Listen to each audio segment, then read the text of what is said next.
Salinas at the California Rodeo.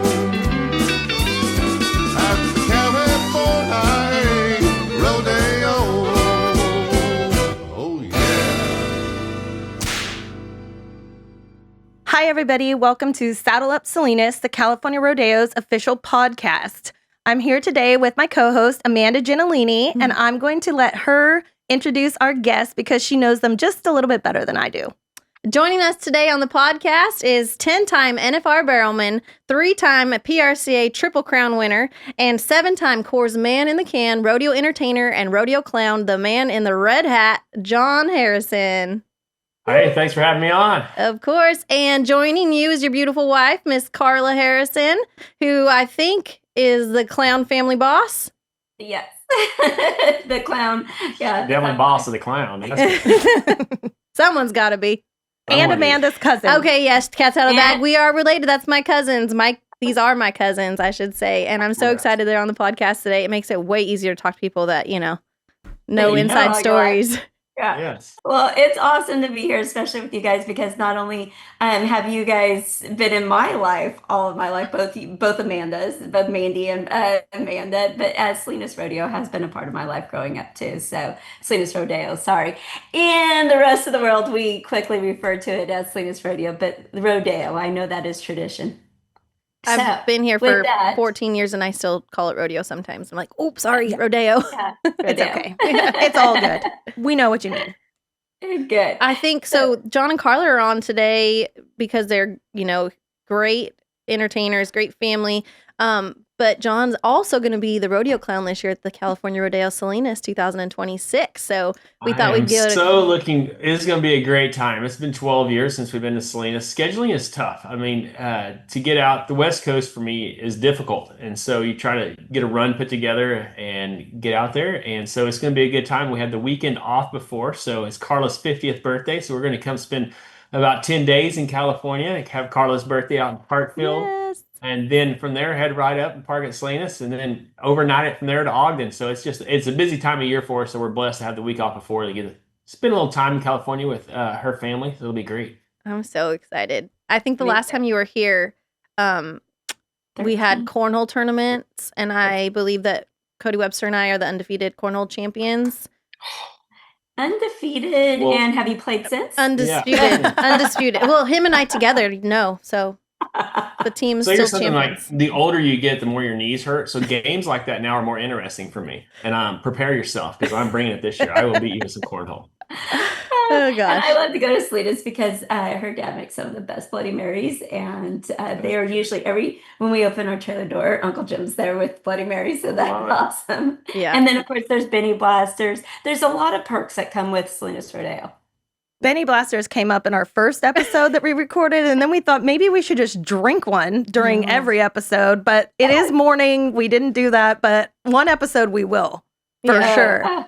We should be back on for that one. Yeah, so we're doing the podcast at 6:30 in the evening. It'll be Right? Maybe we can do like a special edition during the rodeo. Yeah. Oh, In the evening. At the cornhole tournament. Yeah. At the cornhole tournament. Yes. At the what? The cornhole tournament. We're going to have to do that. We're going to have to bring it back. But I like 12 years, that's crazy. It doesn't feel like it was that long ago. It does, but it doesn't. And I know that we've probably had you booked for at least 10 for this year. Like, that's how long ago we had to get on your schedule. 6 something like that. years. So that third week of July it's tough. It's a busy time of year for us. It's a busy time of the year for the Cowboys. From all the big rodeos going on. But so Ogden's one of those rodeos we work every year, and so it overlaps with y'all sometimes, and it's just scheduling wise, it gets difficult. Yeah. And we're blessed to be coming this year. And Sunday afternoon, I am going to miss the party again because last time we were there, we always had to leave right after that last perf and overnight it to Ogden because we start there the next day. But things are a little different now. Carla's she helped me drive. She drove last time, but now we have a 17-year-old and a 16-year-old in the truck. So it's going to be kicked back for the talent. I'm going to let them drive. Yeah. Ashley Runford and I refer to our clown husbands as the talent because we drive them places. We schedule their appearances. Like I set up the Zoom today and he just shows up. So the talent gets driven and it's just, You make sure shirts are clean and everything's ready to go. Yes. Yeah. That's awesome. Yes. Oh my gosh. I picked out my own shirt. Oh, good No job. idea It looks nice. color. It looks nice. So 12 years ago was your first time performing at Salinas, right? Yes. What did you take away from that, and what are you looking forward to about this year? So Salinas is unlike any other rodeo. Huge stage, okay? I mean, so there's so much going on.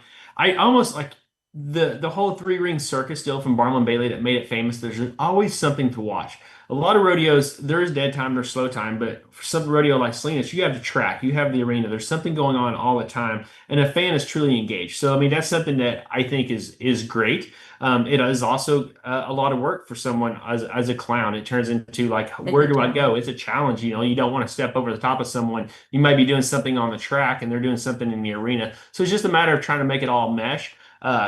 Great event. The venue is unbelievable. I mean, it's when you see pictures, there's rodeos all across the country. You can recognize a picture from 30 years ago by looking at the buck and shoots and the sign above the buck and shoots that says, you know, California Rodeo Salinas, and it's the same way when you look at Cheyenne or some of these other epic rodeos that y'all have a facility there that has been in the same place for so long that y'all built it, and it's like a trademark. You look at a picture and like there it is, and then the other things from the score and things that make your rodeo so unique. The score I'm referring to as the on the roping end, how far you let the animal out, and the challenges that it creates. But it puts it at a different level. It's just not the normal everyday rodeo that you see. And I don't know. I'm looking forward to entertaining there and having fun. But I'm looking forward to watching too. Yeah. So, and it's cool for, I know it's gonna be cool for all of us girls. I know all of our dads have roped there too. So Right. it's history. It's a part of family and it's a part of our roots. And now us bringing the kids there, it's a part of their roots, you know. And even though we've raised them in Oklahoma, there's part of them that their heart's in California. So it's really cool. I love that. And Very cool. I don't know about you two ladies, but it is pretty spectacular that we got to grow up there going every year, you know, our hometown rodeo. And then you go to some of these other rodeos and you're like, wow, ours is really good. Like it's really Yeah. special. And you see that the more you get around in the industry like you guys do. So that's awesome. No, we're so excited to have you back. Yeah. And then you mentioned some of those other major rodeos. John, which ones have you worked and which ones are your favorites? And you don't have to say Salinas. Right. No, so it's hard to almost name a favorite rodeo because there's something about each rodeo that you truly love. You know, And there's different reasons that there's you different reasons, 100%. Like, I mean, one may be the fun of floating a river that floats, you know, that's right outside the rodeo grounds, and one may be the crowd. Of all crazy things, Madison, Wisconsin is my favorite crowd.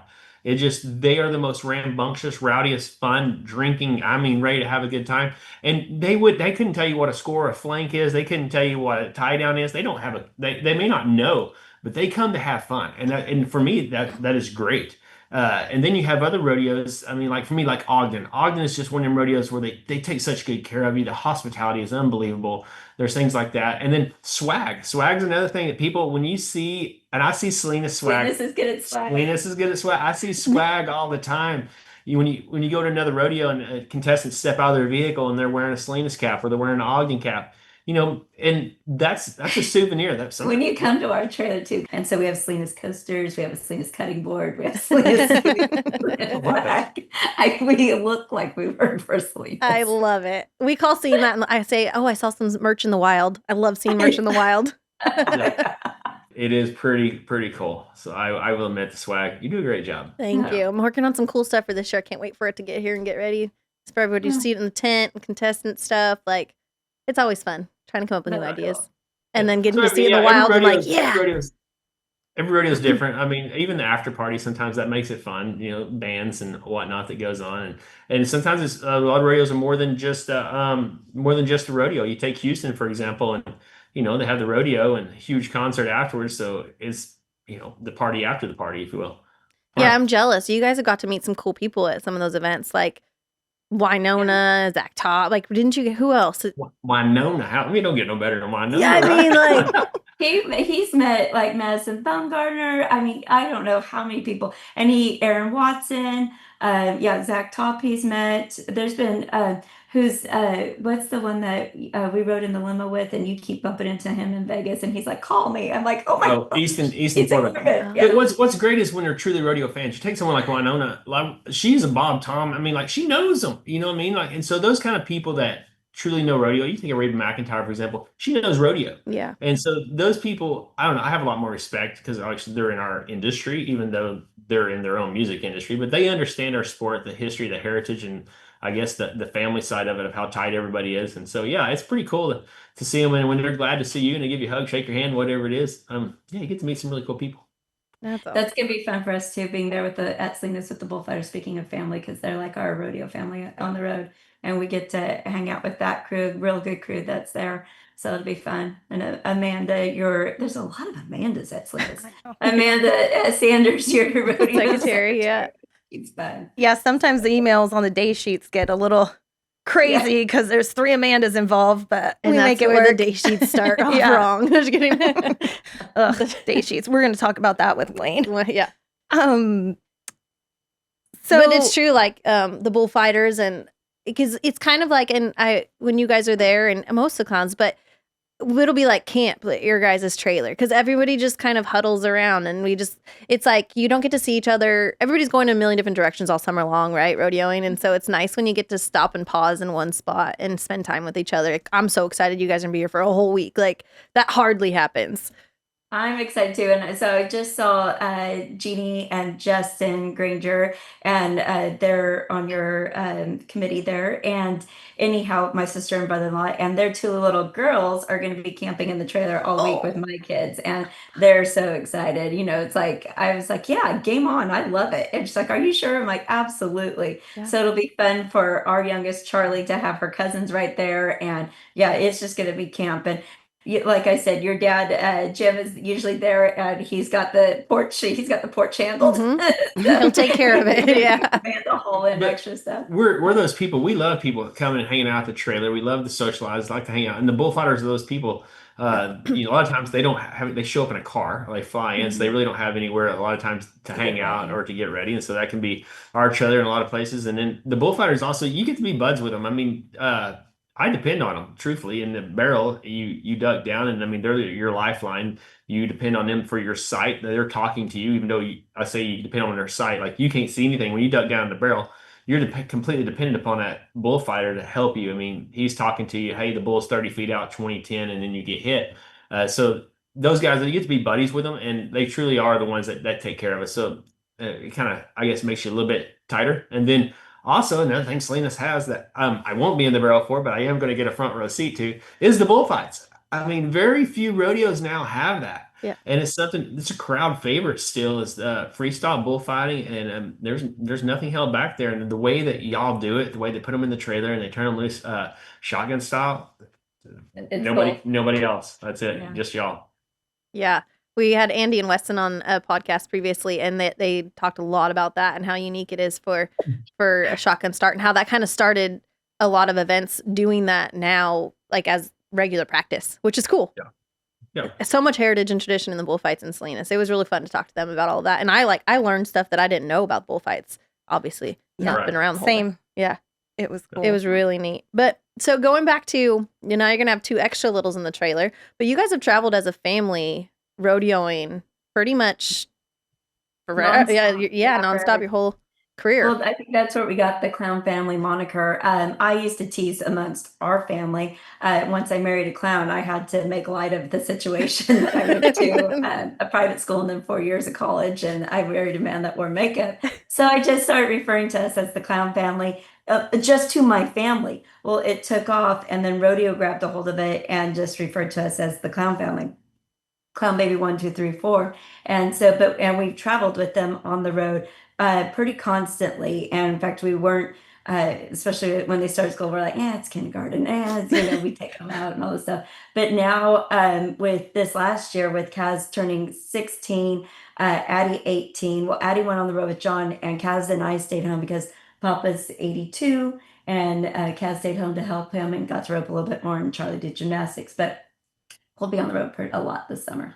Yeah, Kaz maybe a little bit more, but Addie, I think this is her. She says it's her last quote last year on the road because she thinks she's going to college, and I'm like, well, college is kind of like school. You're still off in the summertime, but so she'll be with me pretty much probably all summer, and then I would imagine they are going to fly in. I would We haven't guess figured that out. to Oakley or something, and ride with me out to California, and then go to Ogden, and then probably fly home and get ready. Addie's going to go back to college, and then Kaz, same way. I don't know his schedule. I mean, 16-year-old kid that wants to team rope every day, Yeah. and it's hard for him to do that when he's on the road because there's not, I mean, not that opportunity, not it's not available. And then when he is home, I mean, he can help with hay and help spray pastures, drag pastures, and cattle, whatever it is that's going on. So it's kind of nice to have a teenager at home that semi-responsible. I mean, he's not getting up at 7 o'clock in the morning and hitting it. I mean, let's be right. I mean, he's 10 o'clock and going. He might get out to Parkfield or San Ardo though and stay there. He's got cousins to over Yeah. there. Oh, yeah. Oh yeah, he might never leave. That's true.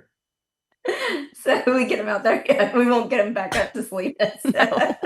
But life in the trailer, like, yeah, it's chaos. Let's be honest. All right, we're all in a 8 by 20 foot living quarter trailer growing up, and the kids, of course, when you're 16 hours driving in the truck, they're fit to be tied anyway. They, from everything from fighting to whatever it is, and then you move to the trailer. There's a little bit more room, but Not much. it's truly almost I don't know. Like I don't like being by myself now because like it's crazy how much those kids entertain you. Like you're always engaged, you're always doing something. You're going outside, inside. I mean, you're always. But then Well, we like live on top of each other. yeah, there. and then so- they all go to school, and I'm on the road by myself. I'm like, what do I do for the 8 hours that you're in you're stuck in the trailer at the rodeo grounds, and even on days when there's not perfs, it's really slow. Yeah. So I love having the family with me. It's the only way to travel. It makes me get out of the trailer. We go see if we're in a town and there's a national we go park, see sites. we go see sites. Yeah, my Yeah. kids have been to Mount Rushmore, and I think 3 They've been times. to the aquarium there in Monterey. Like we get out, we go see things, Right. and I've taken them to the Steinbeck Center. Just what we take advantage of the fact that we do travel and we see the world. So yeah, Mount Rushmore to whatever. Every body of water in the Mhm. country they've swam in. They walked over the headwaters of the Mississippi. They've done We went to Civil Reno. War, Kaz, of course. I mean, he's 12 at the time, and he's like, I'm gonna go just run and jump in Lake Tahoe. Like I'm just gonna run. I'm not even like I'm just gonna run and jump. And I'm like, do it, bud. And so I mean, he run and jumps in it, and I right back out of there. He's like, that's the coldest water ever. So they'll remember that kind of stuff Yeah. forever. The travels take them places, and he'll remember that Lake Tahoe, it ain't gonna get above 50 degrees for the year, whatever it is. I mean, it's gonna be cold water. And I love whenever they go to history class and they're like, oh, Mount Rushmore, yeah, I've been there. I can talk about it. And they're interacting. Of course, the rest of the kids in the class are like, oh, of course you have. They get sick of it. Yeah. But I don't know. It's kind of makes them well-rounded, I guess. And the rodeo world itself for children to be into, they learn to talk to adults, and they visit and can carry on a conversation. Shake hands. And I would like to say read a map, but things have changed. They might know how to The do map. that. You got your phones. They don't have to drive around like pirates with our printed map anymore. Exactly. I remember when MapQuest came out. Man, it was Uh-huh. like amazing. You could print out where you're going, look at it and stuff, and it was amazing. Now it's just all right there on your GPS. Oh, I Where's still the- get messed were up you- though because it's like turning 600 feet. I'm like, how far is that? Yes. Well, we're so old we had to add up the dots on the Rand McNally to see Yeah. how Oh, far yeah. it was. Like that, like because there's little numbers, between the dots, and you Uh-huh. have to add those up to figure out how far you need to go. I was gonna ask that all the kids at one point or another have been involved in your acts, right? Well, has Charlie? Well, Well, not Charlie. not yet. Charlie. wants Really- to. Charlie really hasn't been in the act yet. So yes, Addie started off. We did a little pony act. Oh my goodness, I'll never forget. Spooner, Wisconsin. We had a little bitty miniature named Thumper, and there was this act. I call it a filler act. I mean, it's not really a great act. It's not going to make you spit milk out your nose or anything. But you take a bucket and you put it underneath the horse. We're gonna this horse is you're gonna produce water and all this stuff. And they're like, no, horses don't produce water. Well, anyway, the whole thing is at the end. It's a guy's trapping it, and you pour water out the horse. You pump the tail and get water. Well, Thumper, Addie's riding the horse out. And I mean, she's just bareback, and I mean going. And they going out. We've sold it out, and we robbed the announcer out of $100 bill. Well, Thumpers just finally get going loping and then just plants those front feet, and Addie just whoosh. The atypical pony move that they all Yes. do. And then like she had her hair all done and it goes over the top and their bows on it and she just starts following it. And there was a full-on TV crew there just following us that weekend and literally just zoomed in on her. And I was just like, oh my goodness, I'm gonna be like, worst dad of the year. Everyone in Addie's class has found that on YouTube and has brought it up and watched. Yes. It's That kind of has like on wanted her. That's a good America's- senior moment for graduating the chair. America's Funniest Home Videos or whatever. Like they've been we've seen it a few other places where people have used it, on TV shows and stuff. And then Kaz, like he would go out with me and he trick roped and he would do like round off and back handspring and stuff. Dressed just like me, little mini me at the Wrangler National Finals Rodeo. No nerves at all. Like I mean, we're literally 5 minutes from going out and we go by the hospitality room at the NFR and there's cookies and he's like, Dad, can I get a cookie? I'm like, if you can have a cookie right now, you can eat a cookie. And I mean, he just chewing on a cookie. And I'm like, let's go. He throw the cookie down and off we go. And meanwhile, I'm over there ready to throw up, nervous as can be. But that's the advantage of being 5, 6 years old and not a fear in the world. He's got the nerves of Jim Sharp. I just heard on Dale Frisbee's podcast that Jim Sharp was getting ready to get on his 10th bowl at the NFR, and he was just sitting on the barrel eating Skittles, and they're like, "Hey, but bull riding's next," and he's just like eating Skittles. I love it. Yeah, but Billy really didn't get to. She was too young, and then But so Salinas was really cool for us because when we worked it, we had Billy there, and the whole family got to see Billy. yeah, that's true. Yeah, So. Billy was at Salinas. That's right.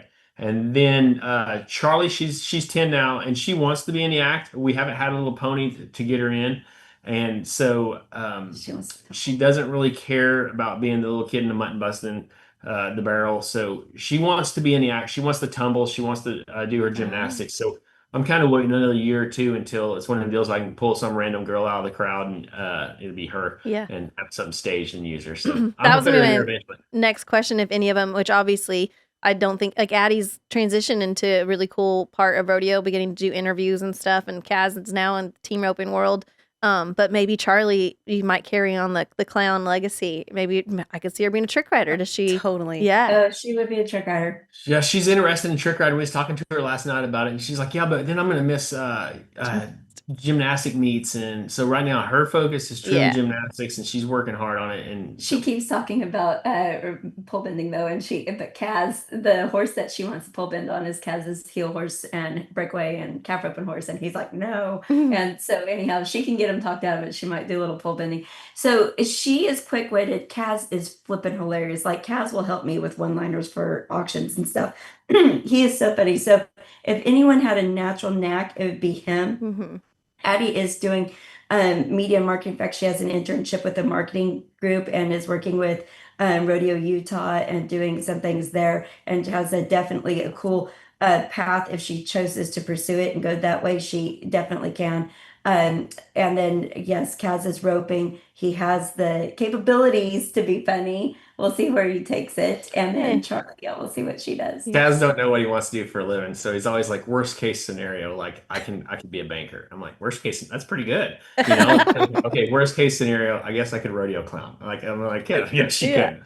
So, because you come from a long line of rodeo history, right, and traditions. Talk about that a little bit. I grew up in the sport of rodeo. My grandfather was a world champion bull rider, Freckles Brown. Won the world in 1962. I mean, shoot, he rodeoed all over California and Salinas Rodeo. I'm sure he's been there numerous times. I don't think he ever wanted her. I'd be sporting a buckle around. But I knew him as grandpa. I didn't really know him as bull rider until he had passed away when I was in 3rd grade. And you start going to all these rodeos and you listen to Clint McSpadden, the Hadley Barretts, the Leon Coffees. People start telling stories on Freckles and what kind of character he was and how good of a guy he was. And that's where I really kind of got to know him as the legend that he is in rodeo.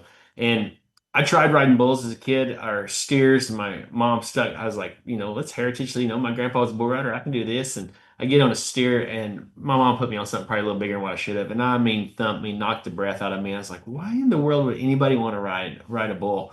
And it hurt. I couldn't breathe. Then you don't win no money if you get bucked off. And so I saw trick riding at 6 years old. And I saw Bonnie Williams from Nevada came, and they stayed. People would stay with my grandfather all the time that was passing through, that was still rodeoing from back in the day, Quail Dobbs, whoever it was. And I was at a rodeo and I saw Bonnie and Corrine Williams trick ride, and then Leon and Vicky Adams, who was Oklahoma, and I mean Hall of Famers on the specialty act side, who had been to Salinas, and I saw him perform with bulls, and I'm like, man, this is what I want to do. I want to entertain crowds.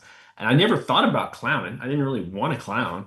And I wanted to trick ride and Roman ride and have acts. And so that's how I got into it. I went to California when I was a senior in high school and bought a set of horses from Cotton Rosser.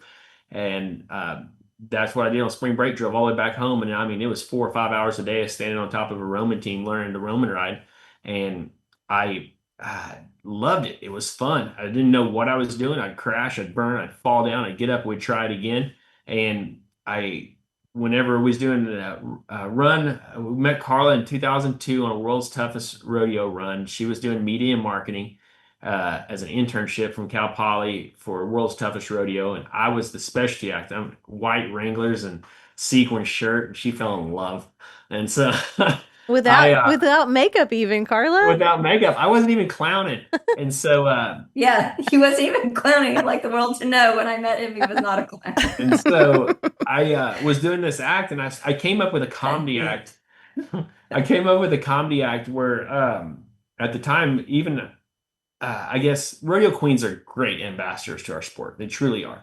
But just like everything, it doesn't matter. Like a lawyer, there's good lawyers, but there's one or two lawyers that give them all a bad name. And same way with rodeo queens. We had a couple of rodeo queens that year that we made fun of all the time. And so I came up with this act to quote make fun of rodeo queens. And we were at a rodeo in Dubuque, Iowa, or bull riding, and I was doing that act. So I had a microphone and I was trick roping and trick riding, and the clown did not show up. And Dave Moorhead with Three Hills Rodeo is like, John, you're clowning today. I was like, Dave, I don't know what the hell I'm doing. And he's like, well, you're fixing to figure it Dave out. didn't either. Yeah, Dave didn't know anything. He's like, if he's asking you. yeah. So he was like, I didn't know what he's gonna do, what he expected. And so I had Roger Mooney was announcing it, and Roger was so good to me. Like he would just set the joke up, tell the joke, and let me throw the punchline in. And shoot, I was like, I like this. It was fun. It was easy. And so I kind of started pursuing it, and then I went to Ramona, California, and worked the rodeo. And Carla was there. And I got booed. They're like, "You suck! Get out of the arena." I'm like, "Oh, this is completely different than it was last time." I didn't think he was that bad. But looking back, he wasn't as good as he is now. But it's one of those, if you just start anything, there's like a learning curve. And he was learning how to work with different announcers, and he had to fill some time and space that he didn't know how to fill. And I there wasn't ready. yeah. And so anyhow, So, it was, there was a lot of learning to be done. and then like you just don't say the same thing. Like I mean, in the same way today, you have to learn your crowds. You have to learn that what you're going to say in South Texas isn't the same thing you're going to say in St. Paul, Minnesota. It's completely different comedy. You got some ranchers in Kansas that they don't want to hear, anything, I guess, like say current events or, the 6-7 that's going on culture, right now. yeah. Pop culture. They're like, we don't know what he's doing. So you just got to learn to adapt to each rodeo and what's going on. And so Know your audience. Yeah. I don't speak Spanish, so I mean that would have been great for Salinas, but There's time. I mean, Yeah. you have a I few taught him months. one line for his act, and it served Rosetta him well, Stone. but- como se dice. Come on. That's all I know. He said, "Call it," he said, "rodeo clown." Yes, that would be good. Bring that. Yeah, for sure. yeah. Yeah. So you did Roman riding, and then you had an act, trick ride. Yep. Tell us your progression, like where you're at now, how you got there. So So you left him off with because he tells some stories and gets It's so okay. so he was originally just a Roman rider, trick rider, and then he started adding in that comedy act, and he told you about Miss Rodeo Universe is where that was the first comedy act that he added in. He was not clowning yet. So then getting forced into clowning, he was like, "Hey, I'm going to try this," and then then he starts, now he has to work on an act. And so anyhow, he's thrown into clowning and thinks, "Hey, this might be something I want to work on." He already has the dress act side, and then he had that comedy act of Miss Rodeo Universe going. So then, go ahead. Then he adds on. well, you realize really quick that not all rodeos hire specialty acts, but they always have a barrelman. So I figured out pretty quick that if I was going to stay busy, if I want to stay relevant in rodeo, I was going to have to follow this clown career that I kind of liked. It was fun. And so I had Miss Rodeo Universe, which is a comedy act, so it already was great for clowning. and he got nominated for Comedy Act of the Year a few times and won Comedy Act of the Year once. And then I was at a rodeo in Belton, Texas, and they wanted like 2 or 3 spots, and I was like, man, I really don't have 2 or 3 spots.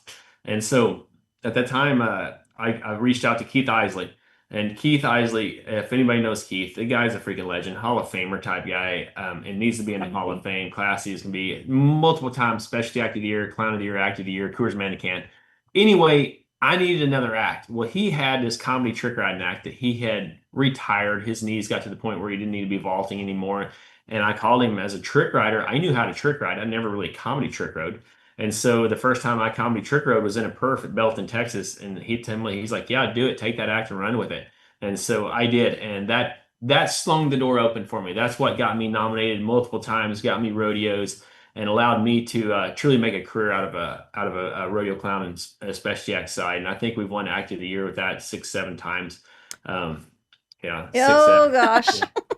And Here we then, we followed up with different acts. You still need things to, give a horse a night off, or like sometimes comedians want to see something different. So I came up with this magic act.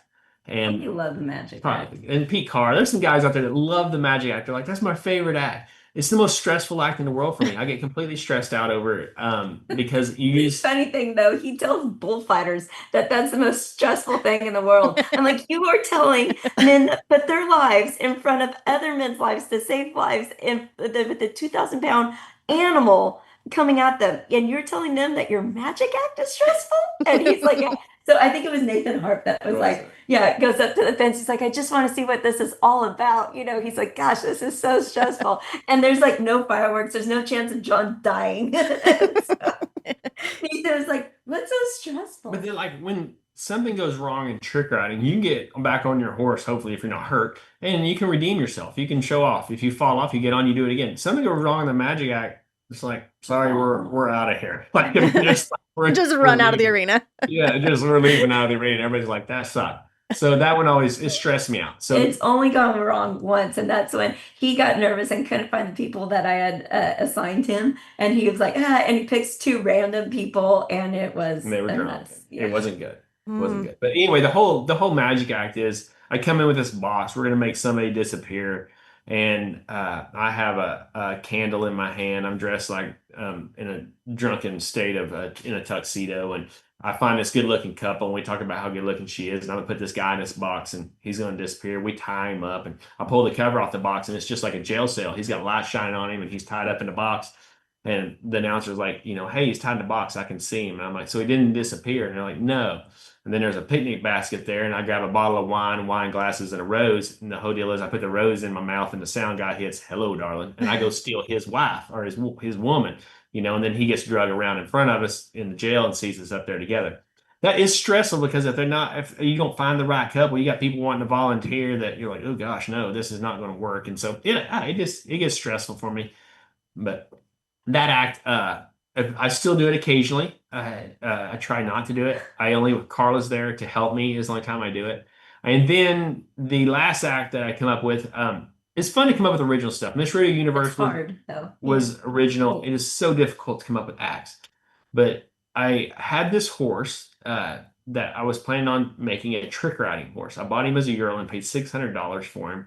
His name's Snoopy, and he's that guy. Like he's in the yard. He would like at the old house. He would on the porch looking through the window at us all the time. That's why we named He's like your pet dog. Like a dog. Yes, he's like he would be curled up on the back porch. And so Snoopy would send him off to get broke, and he did not want to get broke. Like he would rear up, flip over, like whatever it was. And he had a aversion to going in a left lead, which for trick riding is important. He didn't like to go left.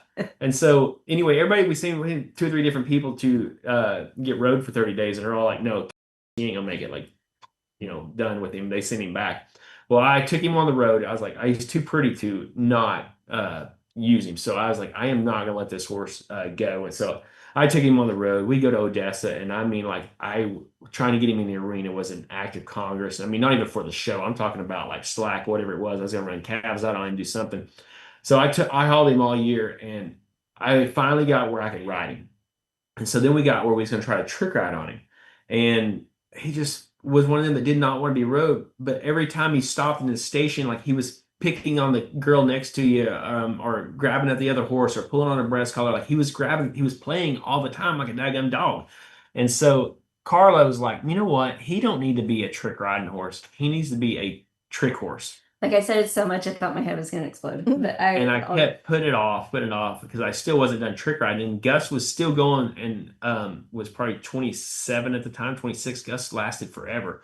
And so anyway, COVID hit and we had some time off on rodeos. And I was like, you know what, Carly, you're right. He needs to be a trick horse. But God kind of intervened. John randomly met up. We had a friend's horse that we had to pick up and meet up on the side of the road. John went by himself and met these other people that were picking up the horse for a friend. Meets him on the side of the road, and she's the one that mentioned Mary Rivers randomly. So we don't know, we'd never met these people before. And John starts talking about his horse, yada yada. And she's like, well, there's a gal in Florida that trains and she's phenomenal. Her name's Mary Rivers. And if God hadn't allowed that moment to happen, we would never be where we are with that horse. And I was looking for someone that I could go to for training, and it's hard to find people who will share those secrets, because when you start trying to put tricks on a horse, it is their style, it's their trick, and a lot of them won't share those. And so I knew who Mary was. I had never met her. I know that she was one of the best trainers in the world. And so I called her on the phone. I was like, hey, I have this horse I want to send you. She's in her 70s. And she's like, I won't take the horse. I'm too old to wrestle a horse now. But if you want to come spend some time at the place in Ocala, Florida, I would be happy to help you train this horse. I was like, I'm in. Or like, what kind of opportunity? I've got downtime. I'd booked a rodeo or two down there. And so I went to her place and was there for about 3 weeks and started Snoopy on tricks. And she told me, she's like, he is going to be a great trick horse. He's got everything it takes. And when I left there, like, I mean, you put a collar on his leg and we could lay him down barely. I mean, he didn't know hardly anything. And we left there, she's like, it'll take you 3 years of training. And I was like, well, I'll be using that. You haven't seen John work. Seen me. Like, I'm ADD. I'll be all night working with this horse. We'll have him going tomorrow, you know. And anyway, she was right. It took me 3 years to get to where, because with tricks, you don't want to see every cue. You want a horse to be doing something, and people are like, how did they get the horse to do that? And so that was kind of the magic of Leon and Vicky Adams. You didn't know how they got their horse to do the tricks. And I was like, that's where I want to be. So she was right. It took 3 years.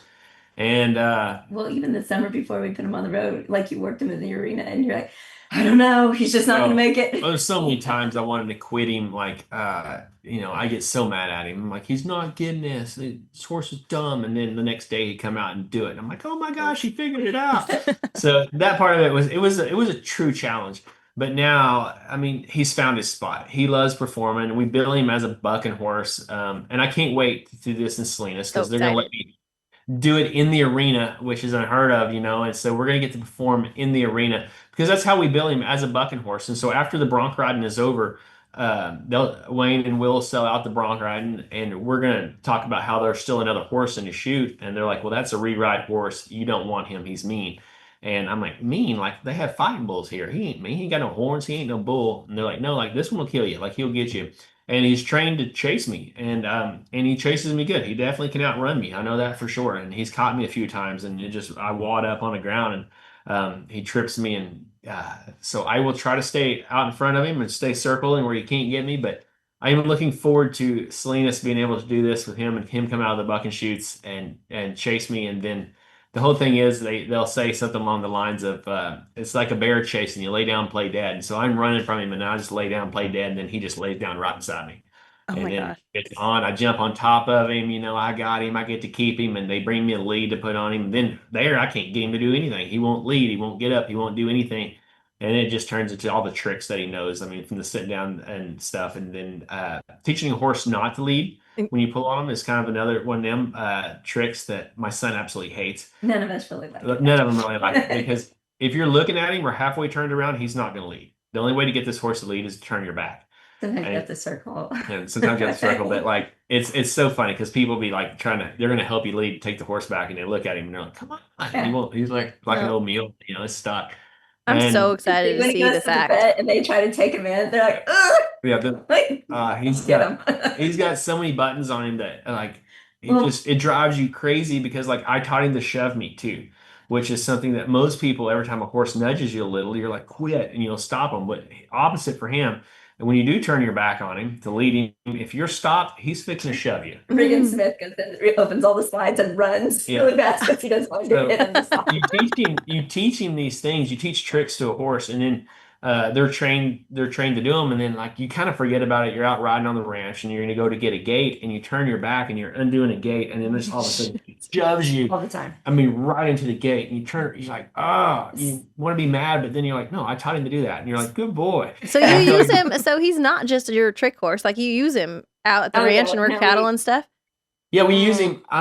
Well, we use him work cattle. He's not like we put him in a branded pen one time, and like he stayed on his back legs the entire time. Oh, no. Rare. He never. Yeah. We dropped every rope. We have to get ropes, hand them up to the roper. It was annoying. It was So, but I laughed because Marty, your sister Marty, was over. She had got to the house before John and I had gotten home.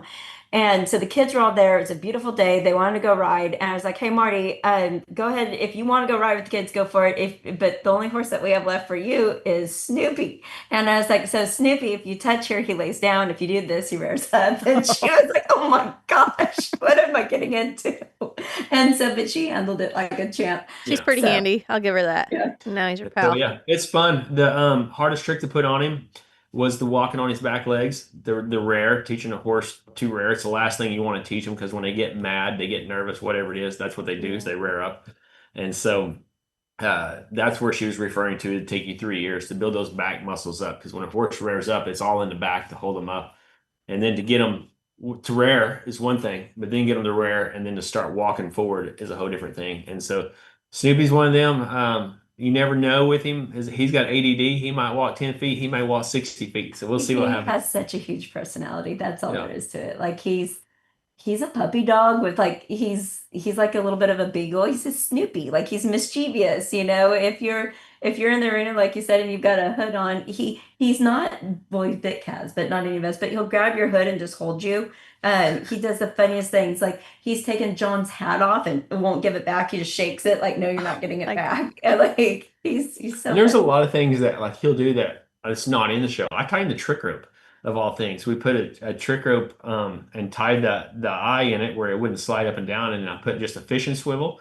And you put the rope in his mouth, and I mean, he'd take it and he'll spin a flat loop. Make a nice flat loop with it. Oh, that's so cool. I figure out how to put that in the app because I think it's awesome. Not too many horses trick rope. Yeah, well, have you seen Tyler Wade's horse Jumanji? Have you guys seen that content? I'm a Jumanji fan. I feel like Snoopy needs a page. Like you could you get all the content of him just doing silly stuff. It'd be so fun to share. I would love to watch that.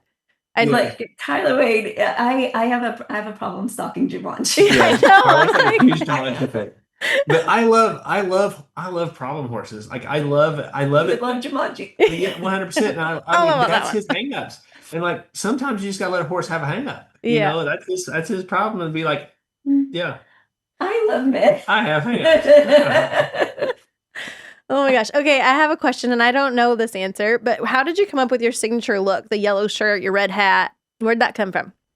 Oh, the blonde with the brains and the branding. He picks out his shirts. I'm like, do you? Stylist, add stylist to her list.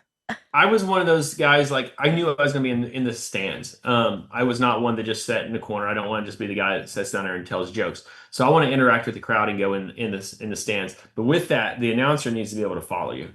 And so a great job on Carla's part. I guess the two most recognizable colors that go together is yellow and red. McDonald's chose that. You can see the yellow arches from miles away. Those are our so colors. did Salinas. Salinas color, exactly. So it's very, it's an easy spot, and it's not many people wear a stark yellow shirt in the crowd, so it's easy to pick out there. And because that before you had some blue and white you had all different ones for like trick riding and stuff like that you'd use clowning, and then even some pink ones that for pink night and stuff like that. And we have just decided to stick to yellow and red. It sets him apart. It's his brand, and he's easy to spot. So. Yeah, you definitely can identify you. Like if you're watching TV and you're on there, like when you're in the arena, when you're doing an act. Yeah. And that's something I think that is great. It sets it. It doesn't matter when you see a photo and there's a yellow shirt with red fringe or Cowboy Channel, whatever it is, and a red hat. Everybody's like, "That's John. That's John." The same way Leon Coffey with the green hat. You see Leon, he's wearing a green hat. And I think those trademarks are great because you can recognize someone way before you don't have to see their face. You just off at a distance, you know who it is. I mean, Mike Matt back in the day fighting bulls. I mean, he had the big long red bandana that was super long. I mean, you knew the moment you saw a picture of long bandana, that was Mike Matt. I mean, so I think, and I even talk to the bullfighters and stuff now. They're like, "What do I need to do?" I'm like, "Man, you look like every other bullfighter. Set yourself apart. Like whatever it is, find something that is unique to you and follow it." I think it's great marketing. But that was Carla's all Carla doing right there, her marketing side. Nailed it.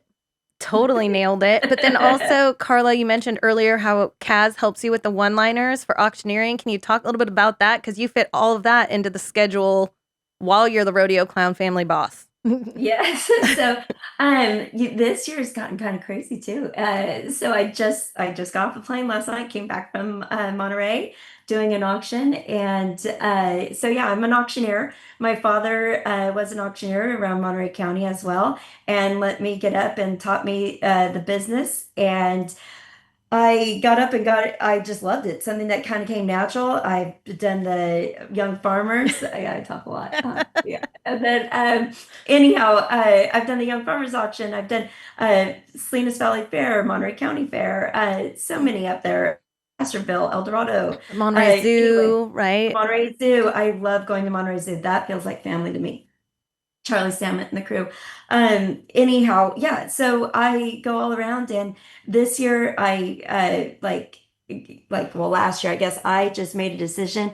I'm getting to be 50, and I thought, gosh, no one wants to look at an older gal doing auctions. I'm going to give it to God. If He wants me to use my talents in this way, I'm going to let Him take the wheel. And this year alone, I have 8 or 9 new auctions. So I'm pretty excited. I have one that'll be up around Palo Alto coming up. I have one in Beaumont, Kansas City. I have all over. Yeah, it's awesome. And I love seeing her do it. Like she does a great job. She makes it makes me proud, I guess, when you go out there and her one-liners. I'm like, oh, that was a good line. And Yeah. so she's my best critic. Like when I say something, she's the one that's like, ooh, I wouldn't have said that. And I mean, for years when we first got married, she was right there to help coach me.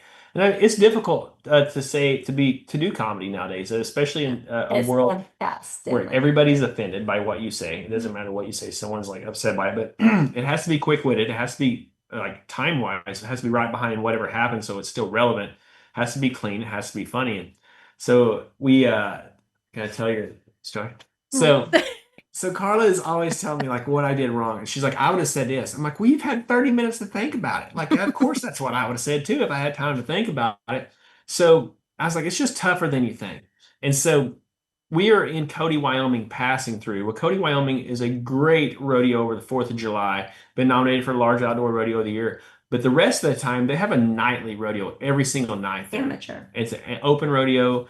And so the Maury Tate calls me, who's producing it, and he's like, hey, my clown just quit, like literally left today. He goes, I need someone for tonight. I was like, He probably thought he was going to get you. oh, 100%.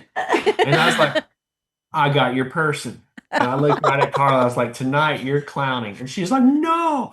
And so she got so nervous. Like, I mean, just Alligator mouth overloaded my canary behind. So we were in an antique store when he called, and we found like an old red blazer. We found her a red hat, white slacks. She looked like a 1970s rodeo queen. And so we started making reference to Bud and Sissy and Urban Cowboy I'm sweating. in the show, you know.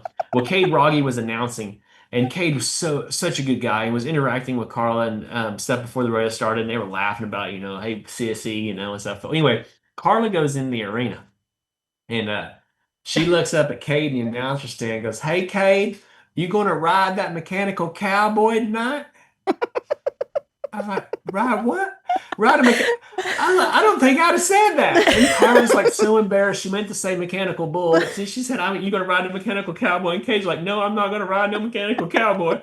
And Carla, like, I couldn't find the outgate quick enough. She was wanting out of there so bad. I was like, yeah, not as easy as it looks. We don't like it anymore in the retelling either. And like John loves retelling the story. He loves it so much. We have a urinal in our house in the half bath, and he has put the rodeo poster where I'm dressed as Dottie. I was like, is that by the Dottie? urinal. So people That was her will ask. clown named Dottie. Dottie. Yeah. Dottie is retired. Thought he's retired. Come Dottie needs to do on. one more show. I mean, Yeah. she's gonna be 50. You might Hometown have to rodeo, break her back out. California Rodeo Salinas, July. Right? Just kidding. But You know what I learned? I learned to let him do the clowning. Right. That's what I learned right there. I think I'm that gonna you do the stick to auctioneering. auctioning. You do Yes. the clowning. I'm really good at driving and I'm good at auctioning. So that's how I'm gonna And do but now her styling. auctioneering team is Yeah. You guys are a good team. You make a good balanced team. Help each other out. You should We're a listen pretty to good me team. more. I will say she's pretty awesome. She's the head coach. I'm the bad boy. Oh, whatever. I mean, the last time you were here, I made my clowning debut also, but I've since retired too. I drove Carla in the mule or the gator out in the arena, and then for one hit wonder. Was that that was for the did we do the magic? Yeah, thing? we did the magic act. Yeah, Oh, that's right. let's That do was it again. Salinas Just was kidding. also the first time Gus had seen a drone, and he was like freaking out. So there you go. Things we remember. Yeah, Carla at the auctions, she stays so busy. Like we got in a rent house business, and so she manages that side of it. And then, I mean, everything. I am not techie at all, so I'm the one that's always like, "Hey, will you print this? Will you do this?" Like, and so she's always times like she's like, "I'm tired of being your personal assistant," but like, I honestly, I couldn't do it. I couldn't do it without her. So she's awesome. Yeah, so we have the auctions, he's clowning, and like you said, we have the rent houses, the liquor store, and commercial properties that we're doing, and kids and cattle that You we're guys- raising. You're busy all the time. We stay busy All the time. Because That was kind of one of the questions was, Oklahoma and California, but you're back and forth all the time. You guys are traveling all over the country all the time. Traveling is not a big thing for you. No, I've made 2 trips to California this week. Yeah. and came back in between. Yeah, I'm a little upset about that. Just kidding. Yeah. We're just in California this week, and then like I'll drive to. Well, the month before I had a 40th birthday party to go to. That's right. That's right. And then Best surprise ever. I go to Missouri Valley, Marshall, Missouri today, and then come back, be home for 2 days, and we head to Houston Livestock Show and Rodeo for 3 weeks. And yeah, how many perfs is Houston? 20 perfs. Man.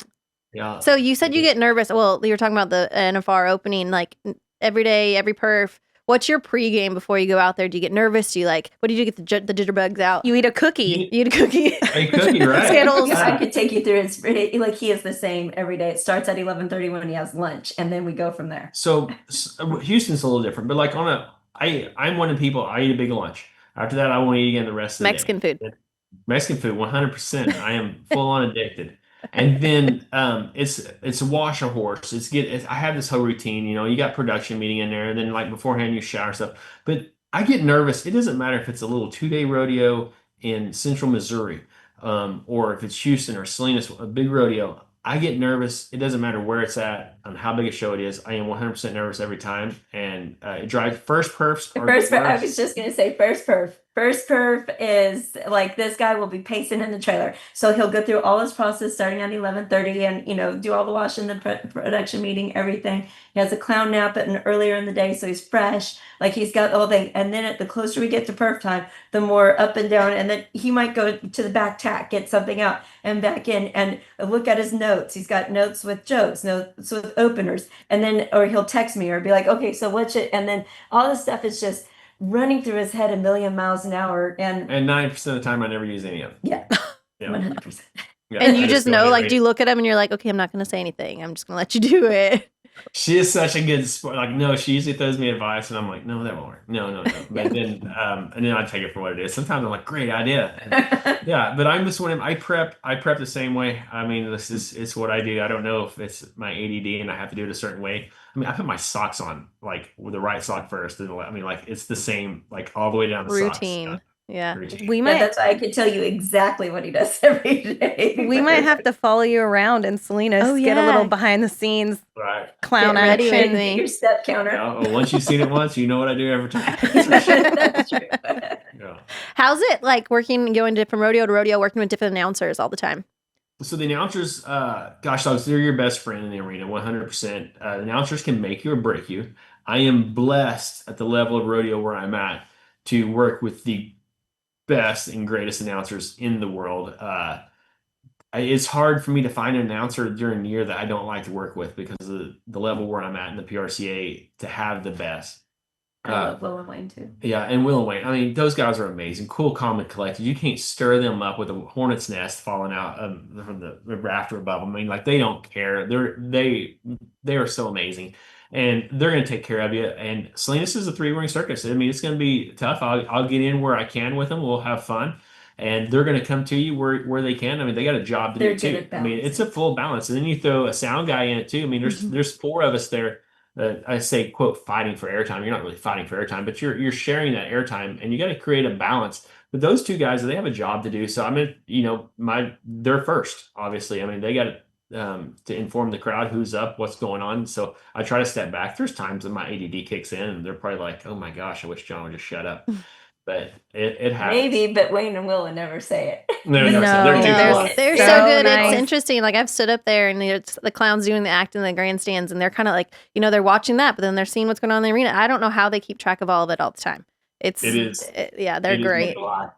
Yeah, and it takes the professionalism of those two to be able to do it, because very few announcers could probably roll into Salinas and handle that. They'd be like, "Oh my gosh, I got lost," 100%. and those guys aren't going to miss a step. I mean, they're going to be as smooth as a two-step dance going out there. I mean, you'll never know. They won't talk over the top of it. They're so good.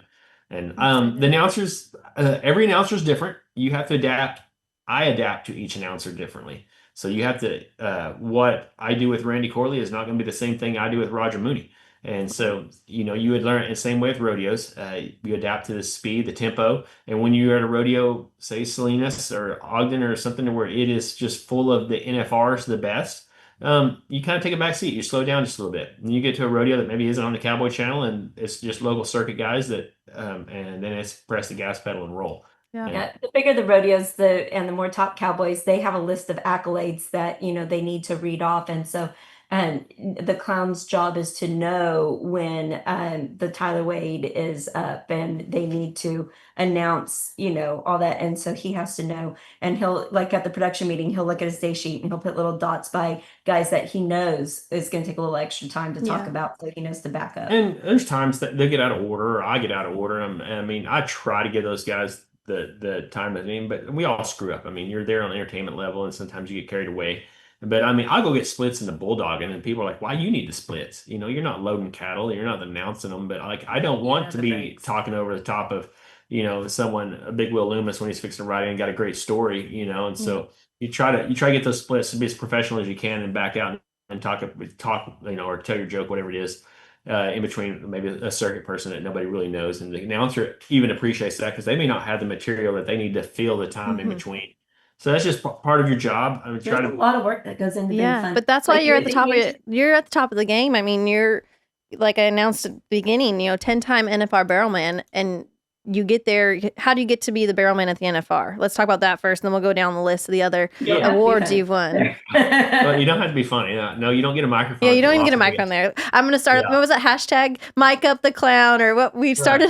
Yeah. Yeah. Especially after the lights went out. Well, But to get to the NFR as a barrelman, as a barrelman, it's its own animal. How do you get there? The vote. It's completely different. I mean, because just like Coors Man Can is voted on by bullfighters, announcers, even like judges, secretaries, stuff. The barrelman itself is just your bull riders and your bullfighters. So the people that I guess that you work with the most, the guys that see you and you help protect them. Because like for a barrelman, you have to learn to read like when to go in and when not to go in. So I don't want to rush into a situation. Let's say a guy's hung up, and I mean, you got three of the best bullfighters in the world. I mean, from Nathan Hart, Dusty Tugnas, Cody Webster, whoever it is, and they're trying to get this guy undone. The last thing I need to do is like boom, boom, boom in with my barrel, and they have their eyes, they're running in a circle, knowing they have all the area in the world, and then they run into a barrel. And they're gonna fix and be mad at John. But if one of them's falling down, or something's hung up, or the bull's going, my job is to get that barrel as close as I can and still stay out of the way of the bullfighters, and let that guy when he comes loose, I'm there for him, and then come to. So like it's respect, I guess. I love getting the votes from the Cowboys, knowing that I'm there for them if I need them, and the bullfighters. And so it's true honor getting the National Finals Rodeo. So the NFR, all of the things that John has won or accomplished are it's a vote system. The NFR vote is a vote by the NFR eligible bullfighters Mm. and the top, how many bull riders? Top 20 bull riders. Top 20 bull riders. Yeah. That's your only vote. And the NFR Wow. eligible announcers Oh, used to be able to vote on used that, to, but but not not anymore. now. Yeah. That's And not so a lot of anyway, people, though. that's that. And then for his clown of the year and comedy act of the year, that's to all PRCA card holders. And then man of the can is to who's that go out to? Your top 100 bull riders, your bullfighters, your announcers, I think secretaries. So it's each one of them are voted, but a different audience is the vote. And so that's why each one of them has a little different criteria of why they're selected. So people get a little confused at the awards banquet because they're like, man, didn't we just do clown and then now they're going to do barrel man? But it's two completely different deals. So like clown of the year, you don't have to get in the barrel for. You can just tell jokes, have fun, interact, whatever it is. But then the Coors Man to Can, it's voted on how you work with the bullfighters, how your barrel looks, presentation of your barrel, like how clean it is, professionalism, interaction with the announcer, the acts outside the arena. I mean, it's voted on a whole different category. And the Triple Crown, what 3 awards is that made up of? So that is your Coors Man to Can, which is the ultimate same go buckle that the other guys win. So Coors Man to Can, comedy act of the year, and clown of the year. Wow. So And you've won that 3 times. I've won awesome. that 3 times, three times in a row, and so yeah, And had the NFR. and had the NFR with it. And Keith was the only other one that had won all 3. They didn't have clown of the year whenever Flint was going, or he had won that for sure. But Keith had won it, and he was the only other one. But then he didn't have the NFR with it, so it was the first time that I got to win it and have the barrel and get all 3 awards. So pretty cool deal. That's cool. It's a good thing that your mom put you on that too big of a steer way back in the Right. day and led you down this path, right? And So true. I know. I think Mama did that on purpose, Right. for sure. Amen. She didn't want a bull riding, baby. That's Yeah, for sure. that's what Kaz wanted to ride steers, and my father-in-law came over. He's like, Carla, how about I go pack the arena and we'll put them down on a steer? I'm like, sounds good. Let's do it. Love it. I Well, like it. We are Maybe excited. change the trajectory of their careers a little bit. and now you got a team roper. Absolutely. So yeah, you now I've got a team roper. Yeah. I mean, there's worse things. You girls know. Yeah.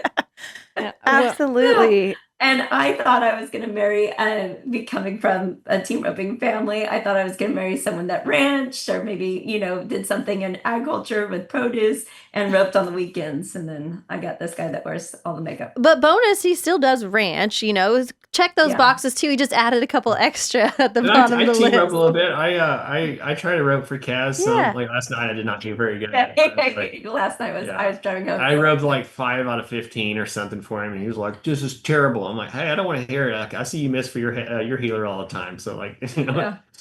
Oh. part of it. Well, and then what Amanda say? And bonus, you can share makeup wipes. Yeah. Yeah. Yeah. Have you guys ever thought about a sponsorship?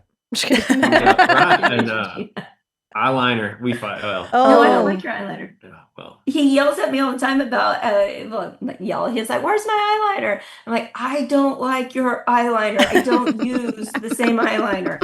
And then it is handy that he has makeup wipes. probably a conversation that most spouses never have with each other is where's my Where's my makeup eyeliner? wipes and where's my eyeliner. Yeah, and he's always fighting. We're always fighting for mirror time right before the rodeo to get ready. But we have 2 mirrors now. So We we're have 2 good. mirrors now, which has really helped Oh with a my lot of our. gosh. Smart, work smarter, not harder, right? I mean, you got to make it flow. Well, So true. Yeah. I'm so excited that you guys are coming to Salinas here just to We get to are visit too. with you and spend time with you, but also to have one of the best clowns in the industry at the rodeo. I'm excited for people to see your acts. I'm excited to watch Snoopy, like so excited. Same. Awesome. Yeah. I am looking forward to it. We're going to have a great time. Salinas is definitely the highlight this summer. I am so excited to be at Salinas. It's the family, the fun, the atmosphere, the generations, the history that just all unfolds during Big Week. And it's awesome. I love seeing everyone turn up for it. For listeners out there, it's July 16th through the 19th. We want you to come watch John in the Arena.